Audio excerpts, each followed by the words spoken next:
अब समय है गृह कार्य का। गृह कार्य के अंतर्गत 2 स्किल्स पर आधारित प्रश्न दिए गए हैं, कॉम्प्रिहेंशन स्किल्स और लैंग्वेज स्किल्स। कॉम्प्रिहेंशन स्किल्स के अंतर्गत पाठ प्रयासचित से एक वाक्य लिया गया है और उस पर आधारित प्रश्न दिए गए हैं। वाक्य इस प्रकार से है, रामू की माँ खर्च को देखते वक्त पहले बहू के पाप को देख लो।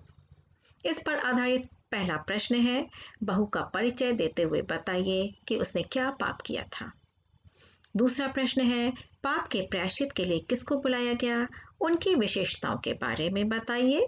तीसरा प्रश्न है, पंडित जी ने प्रायश्चित के लिए क्या उपाय बताया था। दूसरी स्किल लैंग्वेज स्किल्स है। इस पर आधारित पहला प्रश्न है, निम्नलिखित वाक्यों में उचित समुच्चय बोधक शब्द लिखिए।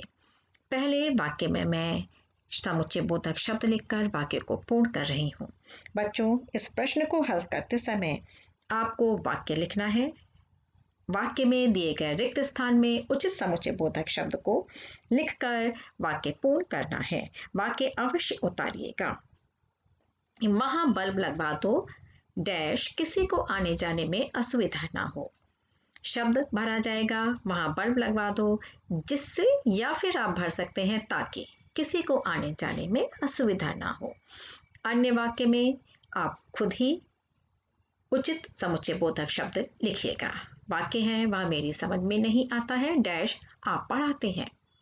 तीसरा वाक्य है, तुमको टीवी खरीदना है डैश वॉशिंग मशीन। चौथा वाक्य है, सूरज निकल आया डैश वह अभी तक सो रहा है। लैंग्वेज स्किल के अंतर्गत दूसरा प्रश्न है, निम्नलिखित वाक्यों में आए अव्यय शब्दों को छांटकर भेद भी लिखिए। बच्चों, हम लोगों ने आज तक अव्यय शब्दों के 3 भेद पढ़े हैं, क्रिया विशेषण, संबंध बोधक और समुच्चय बोधक शब्द। इन तीनों पर ही आधारित आपको उत्तर लिखना है। पहला वाक्य का मैं आपको उत्तर बता दे रही हूं, तुम जाते हो या मैं जाऊं, या समुच्चय बोधक अव्यय। इसके बाद के आपको हल करने हैं।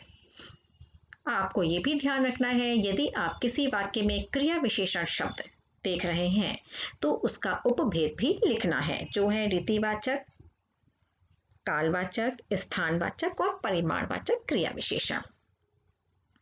वह अपने भाई के साथ रहती है, मजदूरों ने दिन रात काम किया, आसपास दुर्घटना होते होते बची, नियम के विपरीत काम मत करो, एक लड़की गाना गा रही थी और दूसरी लड़की नाच रही थी, यदि तुम आओ तो कुछ लेते आना, क्या तुम ऊंचा सुनते हो।